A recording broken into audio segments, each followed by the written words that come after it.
శ్రీ కొణిదల పవన్ కళ్యాణ్.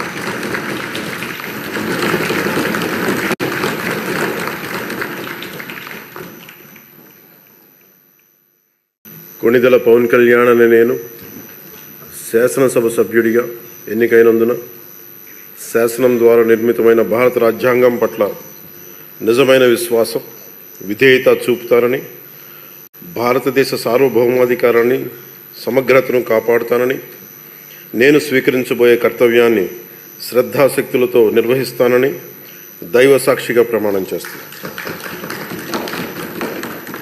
ఆంధ్రప్రదేశ్ శాసనసభ సభ్యుడైన కొణిదల పవన్ కళ్యాణ్ అనే నేను సభా నియమాలకు కట్టుబడి ఉంటానని, వాటిని అనుసరిస్తానని, సభా మర్యాదలను పాటిస్తానని, సాంప్రదాయాలను గౌరవిస్తానని దైవ సాక్షిగా ప్రమాణం చేస్తున్నాను.